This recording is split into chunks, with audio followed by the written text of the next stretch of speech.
Wala akong intention na manakot. Yung sa akin, babala lang yon.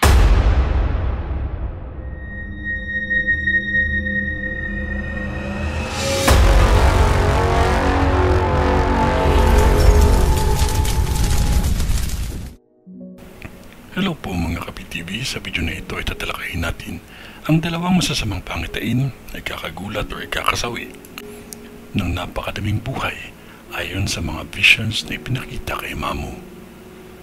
Pero kung ikaw hindi pa nakasubscribe sa aking channel, baka naman.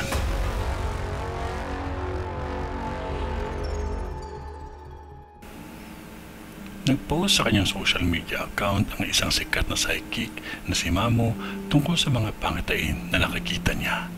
Kilala si Mamo sa Pilipinas at dito sa ating bansa dahil sa kanyang mga nagkatotoong mga premonition. Si Mamo ay isang prophetic witch na ang ibig sabihin na ginagamit niya ito para makita kung ano ang pwedeng mangyari. Si Mamo din ay naitampok na sa kapuso mo Jessica Soho dahil sa kanyang mga tahasang papanggit walang takot na mga expose kung ano ang magaganap pa lamang. Kaya pakinggan mo natin ang visions ni Mamo.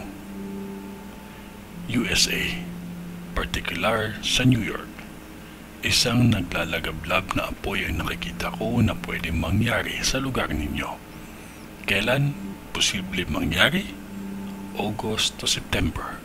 Pwede mas maaga pa dito. Taga-Japan ka ba? Basahin mo ang vision ko. Japan Visions.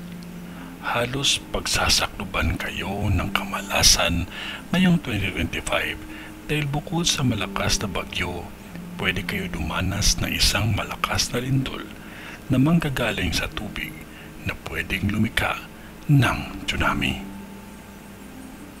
Kung ano man yun, wala pa rin makakatalo sa taimtim na panalangin natin sa Diyos amang makapangyarihan sa lahat.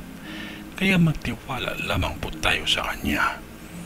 Sa ngalan ng Diyos Ama, ng Diyos Anak, at ng Diyos Espiritu Santo. Amen.